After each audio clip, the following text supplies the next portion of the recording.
Even as most Kenyans continue to go through a roller coaster of emotions as they hope and anticipate that their favorite presidential candidate will win, actually, it is time for us to focus on something different. I know this is going to disappoint a lot of people, but in my opinion, this is the most important question. And it is simply this: what will happen after the winner of the 2022 presidential elections is announced? That is the most important question. Because the signs so far are not good. Yeah. Regulars on this channel will remember many of the things I've said on this channel. You will also remember most recently, I gave you an analysis of how I expected Kenyans to vote. And by the way, I have not changed my stand. That is precisely the way Kenyans are voting. But you see, the way Kenyans vote and the way we get the results in this country of ours called Kenya are very different. A case in point is 2017. And also older members of this channel will realize that even in 2017, I did a video on the winner of those elections. And I didn't delete it. No. Because I don't analyze rigged things. Okay? What I mean, there is no day I'll come on this channel and tell you, this side has better thieves of elections. This side is smarter in stuffing ballot boxes and therefore expect them to win. No. You'll never get such an analysis from me. But I'm very happy, delighted, that the truth has finally come out. I mean, when I made my first video 2 days ago about what was really happening, a lot was still not clear to Kenyans. So many dodgy things had not come to light. I am more than happy that they're now emerging. Yeah, 10,000 votes in Kiambu. And in Nakuru, a constituency that has 52 votes missing. They are not spoiled votes. They have not been assigned to any candidate. They're just hanging in the air. And this tells us a very big story. And perhaps points to the reason why the results of the presidential elections have been delayed. The IEBC has their work cut out for them. Yeah, sorting out all this. Because in these elections, clearly, we were dealing with people who are not honest. People who are not interested in winning an election free and square. You know, my political lecturer really used to hate people who take shortcuts. He used to talk about it all the time. Watu was shortcut.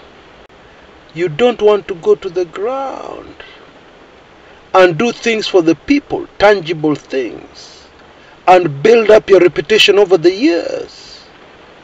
Sacrifice for the nation called Kenya and then become popular.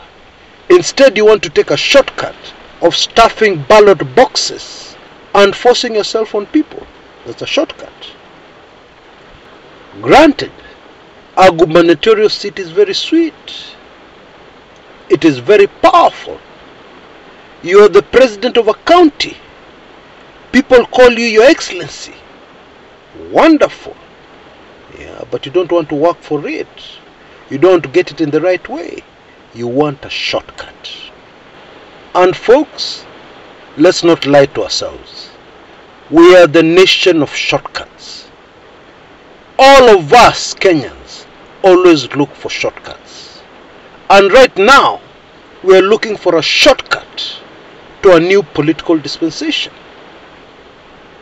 The right way we would have done it was for us to change ourselves, to stop bribing people, to throw away all our corrupt ways.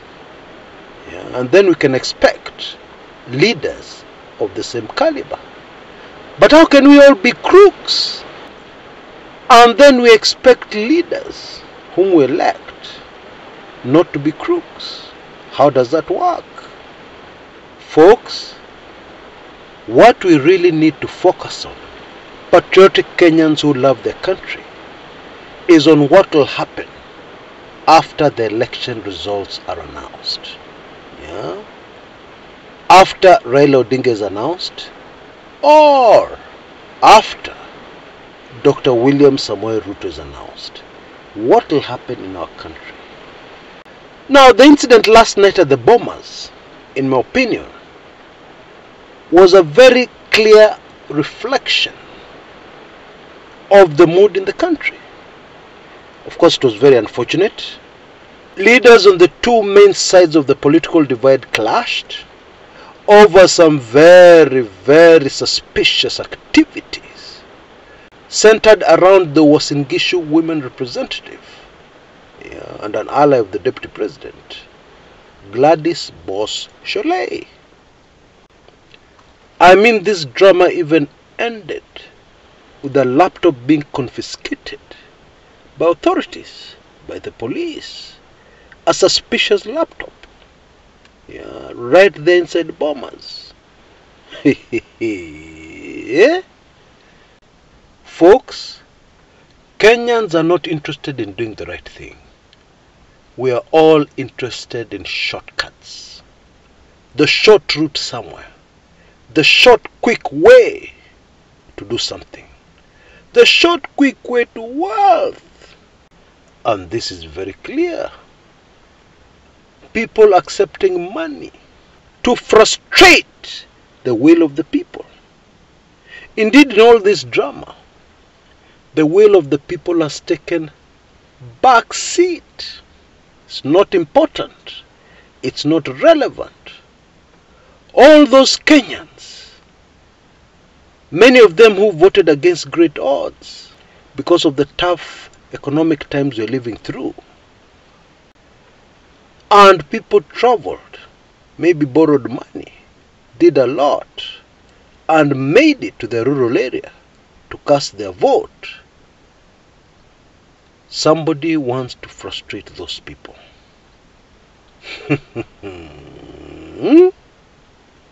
You know,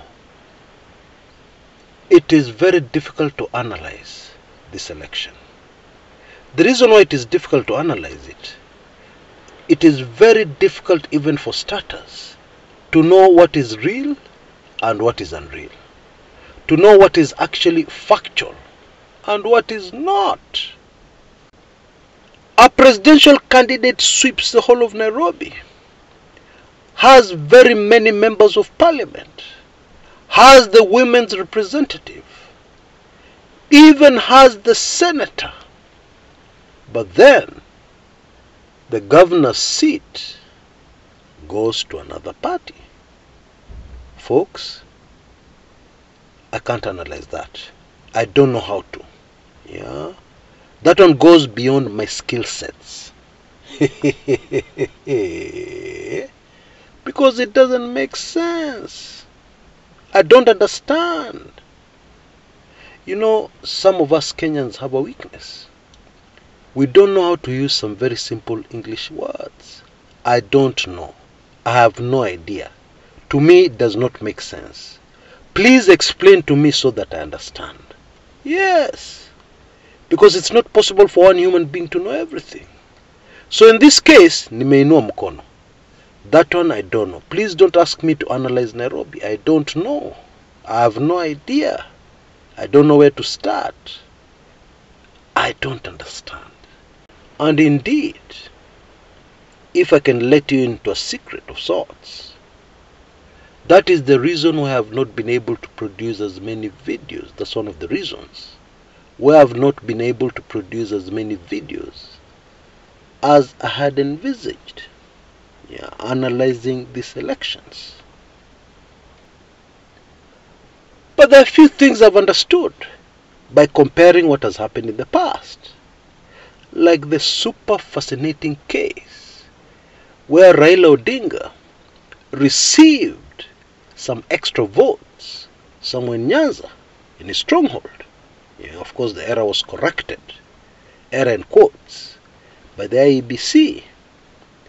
Now, I remember during the 2007 presidential elections, the same thing happened.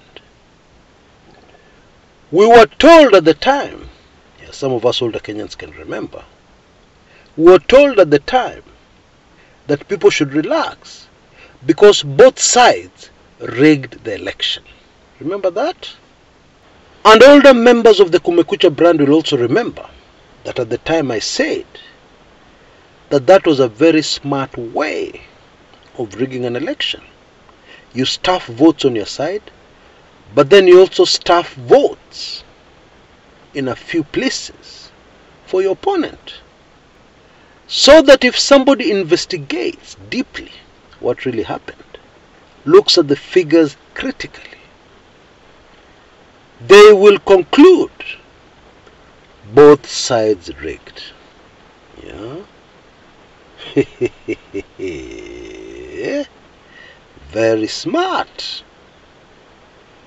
But still frustrating the will of the majority of the Kenyan people. Kenyans are not interested.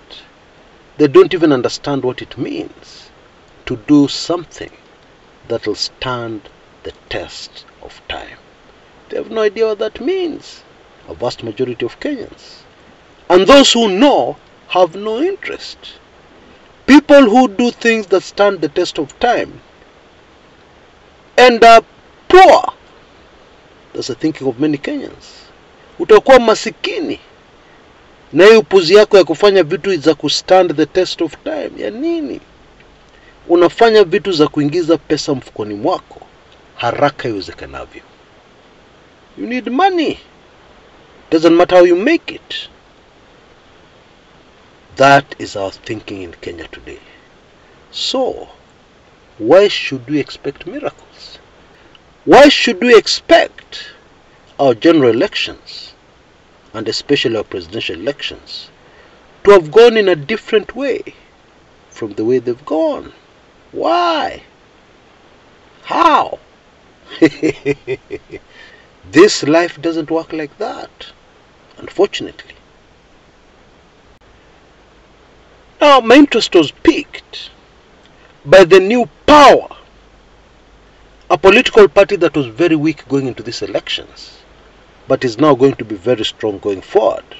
Yeah? And of course, I'm talking about the Wiper Party. Yeah. They've bagged many parliamentary seats. They even have governors.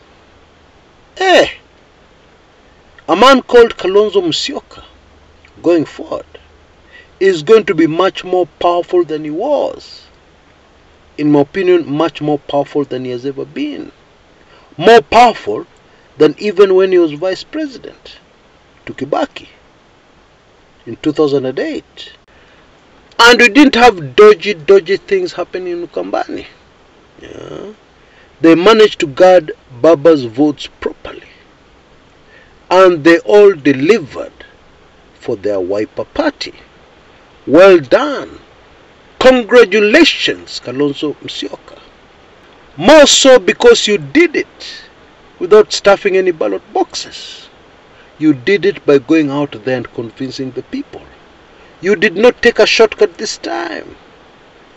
Well done, sir. Na tuendelee hivyo hivyo for a better Kenya.